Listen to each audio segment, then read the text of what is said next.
Bem, quais são os procedimentos de excelência? Ou seja, o que aquele avaliador deverá fazer que deverá ser feito um trabalho baseado na excelência?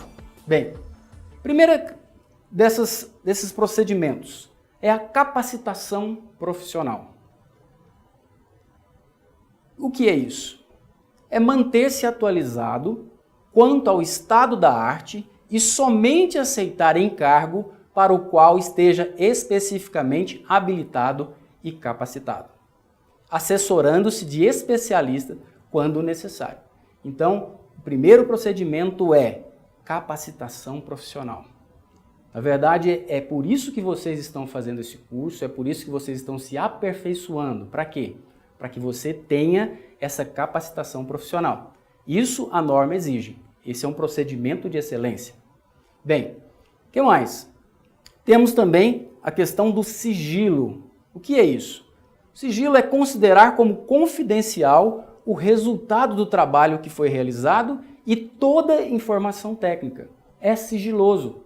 Pertence a você que está dando esse parecer, dando esse laudo, e à empresa que te contratou. Só eles deverão ter acesso a esse laudo. Bem, a questão também trata-se sobre a questão financeira ou de outra natureza recebida do cliente. Se o seu cliente pediu sigilo absoluto, é isso que você vai dar a ele, porque é um procedimento de excelência. O que mais? Bem, quanto à propriedade intelectual, jamais reproduzir trabalhos alheios publicados sem a necessária citação. Então, nesse caso, quando você estiver fazendo o seu parecer, dando o seu laudo, você deverá, se citar algum outro autor, alguma outra frase, vinda de algum livro, vinda de algum outro parecer, você necessariamente deverá colocar os dados daquele autor, ok? No caso de trabalhos não publicados, você vai ter que obter autorização para reproduzi-lo. Ao reproduzir, você vai fazê-lo sem truncamentos, ou seja, não vai pegar partes só isoladas e criar um novo texto. Você deverá expressar corretamente o sentido das teses que estão sendo desenvolvidas. O que mais? Quanto ao conflito de interesses, você deverá declinar ou recusar mesmo a sua contratação e informar as razões ao cliente se houver motivo de impedimento ou suspeição em decorrência de conflito de interesse. Você tem todo o direito de dizer e falar, olha, eu não posso aceitar esse serviço, isso é um procedimento de excelência. Por quê? Porque eu tenho alguma coisa que me impede de fazer esse tipo de trabalho, ou tenho algum parente que é ligado a essa avaliação, algum tipo de coisa assim que possa te atrapalhar. É um conflito de interesse. Bem, quanto à independência na atuação profissional, você vai assessorar com independência a parte que o contratou. Você trabalha para quem te contratou. É a ele que você deve reportar, é a ele que você deve dar toda a autoridade, certo? Com o objetivo de expressar a pura realidade daquilo que você foi contratado para fazer. Quanto à competência por preços, evitar a participação em competições que aviltem honorários profissionais, ou seja, na guerra de preço. E um procedimento de excelência é você evitar essa participação nesse tipo de competição, ok? Bem, e por último, quanto à difusão do conhecimento técnico, você vai envidar esforços na difusão dos conhecimentos. Para quê? Para melhor e mais correta compreensão dos aspectos técnicos e assuntos relativos ao exercício profissional. Você vai estar difundindo para os seus colegas como que você fez, as dificuldades que você encontrou ou os caminhos que você encontrou, que isso vai ajudar o corpo como um todo. Todos os outros avaliadores vão ter os mesmos procedimentos baseados naquilo que você está passando. E você pode se expressar publicamente sobre assuntos técnicos somente quando devidamente capacitado para tal. Ou seja, se alguém te pedir alguma coisa, alguma entrevista, algum tipo de revista, jornal, algum tipo, falar, olha, preciso que você fale sobre isso. Bem, você vai ter que estar bem capacitado para isso, ok? Esses são os procedimentos de excelência. Quais são as atividades básicas do serviço do avaliador? A norma preconiza que são esses: a requisição da documentação. Você vai requerer buscar toda a documentação necessária do bem avaliado. O conhecimento dessa documentação. A vistoria do bem avaliado. É você ir ao local para ver, poder tirar suas medidas, suas impressões, in loco.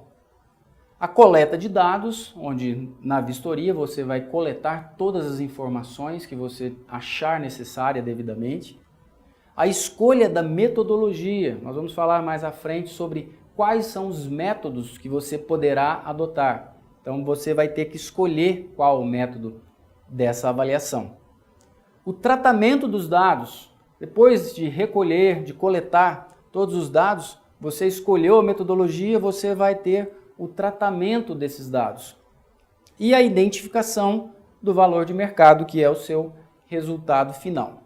Bem, quanto às atividades básicas, é recomendável que o avaliador, ao ser contratado ou designado para fazer uma avaliação, ele vai esclarecer aspectos essenciais para definir o quê? O método avaliatório e eventuais níveis de fundamentação e precisão que se pretende atingir. Quais? Entre outros. Primeiro, nós vamos falar depois um a um, mas primeiro finalidade, objetivo, prazo limite e condições. Suas atividades vão ter, então, esses 4 elementos que você vai estar baseado nele. Primeiro, finalidade. A finalidade é quanto é locação, é uma aquisição, é uma doação, alienação, dação em pagamento, permuta, garantia, fins contábeis, seguro, arrematação, adjudicação e outros. Essa é a finalidade. Para que você vai fazer essa avaliação? Bem, tem essas finalidades. Quanto ao objetivo, qual é? Para que eu vou fazer isso? Qual o objetivo que eu vou fazer essa avaliação? Bem, eu tenho que ter bem definido. É para tirar um valor de mercado de compra e venda, ou de locação, ou outros valores. Quais? Valor em risco, valor patrimonial, custo de reedição, valor de liquidação forçada, valor de desmonte, indicadores de viabilidade e outros. Esses são os objetivos que você procura alcançar com a sua avaliação. Bem, o prazo. Você vai definir também com o seu cliente qual que é o prazo limite para a apresentação do laudo. Isso tem que ficar bem claro para você saber do tempo que você vai ter para fazer essa avaliação e emitir o seu laudo. E para finalizar, as condições. Quais as condições a serem utilizadas no caso de laudos de uso restrito, ok? Bem, as atividades básicas ainda, você pode saber perante a norma quanto à vistoria dos imóveis. Como é que eu vou fazer essa vistoria? Bem, primeiro quesito, caracterização da região. Depois nós vamos falar detalhadamente sobre cada uma delas. Mas o primeiro item é caracterizar a região do imóvel que você vai avaliar. Segundo item, caracterização do terreno onde está inserido o imóvel. Caracterização das edificações e benfeitorias. Edificações e benfeitorias não documentadas e situações especiais.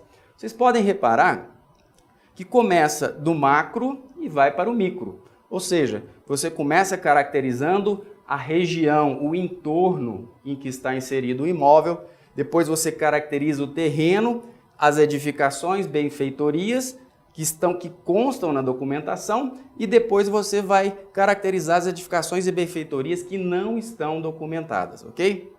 Bem, situações especiais que podem acontecer na sua vistoria. Primeiro, você pode adotar uma vistoria por amostragem. O que é isso?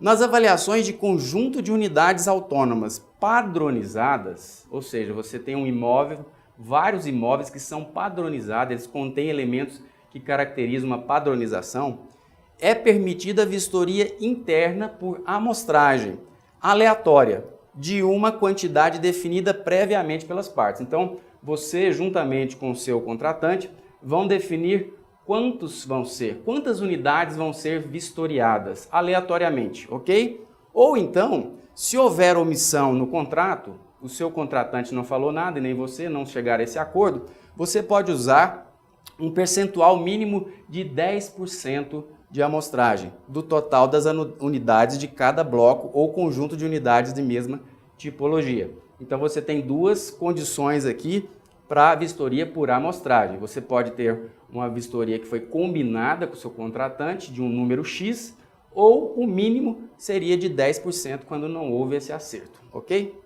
Bem, impossibilidade de vistoria. Você não tem como vistoriar por alguma razão. O que acontece? Quando não for possível o acesso do avaliador ao interior do imóvel, o motivo deve ser justificado no seu laudo de avaliação. Então, no seu laudo deve constar o motivo por que você não teve condições de adentrar ao imóvel, não teve como fazer a vistoria. Você tem que especificar muito bem. Bem, neste caso, em comum acordo com o seu contratante, a vistoria interna pode ser prescindida e a avaliação pode prosseguir com base nos elementos que for possível obter ou fornecidos pelo contratante. Então, algumas informações que você precisa, você não tem condições de adentrar ao imóvel, mas o seu contratante pode te passar as determinadas informações através de documentação, de plantas, de alguma coisa que pode te servir para essa vistoria. Entendido? Bem, você pode usar também a planta de valores. Nas avaliações em massa, a partir de dados cadastrais, recomenda-se vistoria por amostragem, com o objetivo de aferir os critérios e percepções consideradas no cadastro. Então você tem um cadastro que já tem todas as especificações e caracterizações do imóvel, você vai tirar por amostragem algumas unidades para conferir e ver se realmente bate com a documentação, entendido? As atividades básicas, quais são as etapas que você vai fazer durante o seu trabalho? Bem, primeira coisa, conhecimento e requisição de documentação. Você vai chegar no seu contratante, lógico, vai ter um momento em que você vai requerer isso, né? O conhecimento da terra que você vai estar avaliando ou vai avaliar e vai requisitar toda a documentação que eles tiverem dessa terra. Você vai fazer também a sua vistoria. Depois de você conhecer e requisitar a documentação, lógico, você vai partir para o campo, para a visita e vai fazer sua vistoria. Na sua vistoria, você vai coletar todos os dados referentes ao imóvel avaliando. Diagnóstico do mercado. Você vai chegar depois na escolha e justificativa dos métodos e critérios de avaliação. Você tem que se fundamentar nisso, lógico. Tratamento dos dados de mercado, cálculo do valor do imóvel. Primeira coisa, vistoria. Uma vez que você já recebeu a documentação, tem conhecimento da sua terra, que você vai avaliar, você vai passar para o momento da vistoria. A vistoria visa permitir ao avaliador conhecer da melhor maneira possível o imóvel, avaliando e o contexto imobiliário que pertence, de forma a orientar a coleta de dados. Então, na sua visita, você vai ter esse momento de conhecer da melhor maneira possível a terra. Além do previsto, devem ser observados os aspectos relevantes na formação do valor, de acordo com o objeto, o objetivo e a finalidade da avaliação constantes a seguir. Vamos falar sobre isso. Bem, o que mais? Bem, primeira coisa, você vai caracterizar a região. Todo o contexto que envolve essa terra que você está avaliando precisa ser caracterizado. e depois a caracterização do imóvel. Então você vai partir novamente do macro para o micro. Primeiro a região, depois o imóvel em si. Na caracterização da região, como que é a minha vistoria? Primeiro, nós vamos coletar quais dados? Aspectos físicos, quais? Relevo e classes de solos predominantes. Ocupação existente e tendências de modificação a curto e médio prazo. O clima e recursos hídricos. Tudo isso da região. O que mais? Aspectos ligados à infraestrutura pública da região, como canais de irrigação, energia elétrica, telefonia, sistema viário e sua praticabilidade durante o ano agrícola. Então você vai avaliar toda a região, levando em consideração cada um desses itens aqui, ok? Bem, o que mais? O sistema de transporte coletivo, como que funciona nessa região e que está inserido o seu imóvel. Escolas, facilidade de comercialização dos produtos, cooperativas, agroindústrias, assistência técnica agrícola, sistema de armazenagem de produtos e insumos, comércio de insumos e máquinas agrícolas e rede bancária. Todos esses itens interferem indiretamente e diretamente no valor do seu imóvel. Então, por isso que é interessante. A norma pede para que você levante todos esses dados. Então, quanto mais dado você levantar, mais você vai melhorar todo o seu grau de fundamentação e precisão no seu valor final. Estrutura fundiária, vocação econômica, disponibilidade de mão de obra, aspectos ligados às possibilidades de desenvolvimento local, posturas legais para o uso e ocupação do solo, restrições físicas e ambientais, condicionantes do aproveitamento. Então, todas as características, durante a vistoria, você vai levantar e vai estar colocando no seu laudo depois. Bem, na caracterização do imóvel, então, nós saímos do macro, que é a caracterização da região, e vamos para a caracterização do imóvel em si. O que eu tenho que buscar lá? Primeiro, a denominação desse imóvel, as dimensões, quais? A área registrada e a área levantada topograficamente quando existente. Então, uma coisa é a área registrada, certo? É aquela que está documentada, que faz parte do documento que você tem acesso.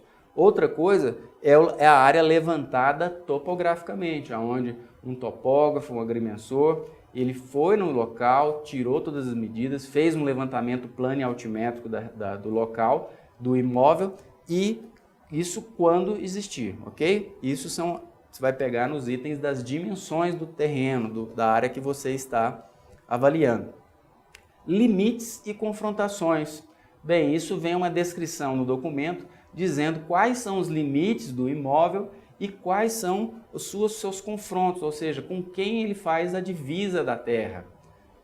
Outra coisa, a situação, é a planta de situação, aonde ele está na região, a localização dele exata na região. Isso é uma planta de situação. A destinação a que serve essa terra, recursos naturais, sistema viário interno. Lembra que na caracterização da região também nós tratamos sobre o sistema viário. Só que esse é o sistema viário interno, aquele que existe dentro do imóvel que você está avaliando. Telefonia, rede de energia elétrica interna. Tudo, lembrando que tudo é o que está dentro do seu imóvel e não da região, como foi caracterizado no item anterior. E a utilização econômica atual e condicionantes legais que essa terra possui. Bem, caracterização das terras. Como que eu vou, durante a minha vistoria, caracterizar a terra que está sendo avaliada? Primeiro, aspectos físicos que eu vou coletar. Identificação pedológica. Qual tipo de solo? Se existe um levantamento que foi feito, que tipo de solo essa terra possui? Isso é uma identificação chamada identificação pedológica. Classificação da capacidade de uso das terras. Vai apresentar isso também. Condicionantes legais. Quais são as leis que limitam ou não, ou que facilitam para o uso dessa terra? Bem, a caracterização das construções e instalações. Então, você já viu na primeira etapa a questão da terra. Agora você vai ver das construções e das instalações. Bem, outra coisa, as dimensões dessas construções, os aspectos construtivos, ou seja, qualitativo, quantitativo e tecnológico. Que tipo de construção é essa que está presente ali naquela terra? O estado de conservação, idade aparente e vida útil. Aspectos funcionais e condicionantes legais que diz respeito às construções e instalações. Bem, caracterização das produções vegetais. O que é isso? Bem, qual é o estado vegetativo que se encontra a produção? O estágio atual de desenvolvimento e estado fitossanitário. Como é que essa plantação está? Qual a saúde dessa plantação? Qual é o estágio atual que ela está? As produtividades esperadas e riscos de comercialização. Adaptação à região, considerando o risco de ocorrência de intempéries. Ou seja, essa região desse imóvel que ele está sendo avaliado, qual é a adaptação e qual é o risco de ocorrer qualquer tipo de intempérie que possa atrapalhar. Uma geada, uma chuva muito forte, algumas coisas, isso tudo traz um risco a essa produção e essa plantação. E as condicionantes também legais das produções vegetais. Bem, outra caracterização é das obras e trabalhos de melhoria da terra. Bem, que tipo de obra e trabalhos que podem ser? Bem, qual a dimensão e quantidade disso que está sendo feito? Os aspectos qualitativos e tecnológicos desse trabalho. Estado de conservação, idade aparente, vida útil, aspectos funcionais e condicionantes legais. Bem, máquinas e equipamentos. Após fazer de toda a terra, de todo o trabalho que é feito, da produção vegetal, das construções, nós chegamos nas máquinas e equipamentos que aparecem, que vão constar dessa terra, desse imóvel rural que você está avaliando. Bem, quanto às máquinas, nós podemos caracterizar o quê? Qual é o fabricante? Que tipo? Marca, modelo, ano de fabricação, número de série. Características técnicas, por exemplo, a potência e a capacidade operacional dessas máquinas e o estado de conservação e funcionalidade. Tudo isso deve ser levado em conta na sua caracterização das máquinas e equipamentos. Bem, outra caracterização das atividades pecuárias, quando estiver presente. Vai caracterizar qual a espécie, qual é a raça, qual é a categoria de cada um dos animais. Bem, os índices zootécnicos e aspectos sanitários, manejo, alimentação e outros. Essas são as caracterizações relativas às atividades pecuárias. E existe também caracterização de outras atividades que podem ocorrer. Quais? Quando se tratar de agroindústria, turismo rural, hotelaria ou atividade de mineração. Bem, quanto a isso, recomenda-se que a caracterização do bem avaliando seja complementada com a apresentação de cartografia, desenhos, fotografias aéreas, imagens de satélite e outros documentos que esclareçam aspectos relevantes, com citação das respectivas autorias. Lembre-se disso. Toda vez que você usar algum material desse, você vai colocar a referência de autoria, de quem foi que você buscou esses elementos. Bem, pós-vistoria. Então eu terminei minha vistoria, o que eu faço? Primeiro, você vai fazer uma pesquisa para estimativa do valor de mercado.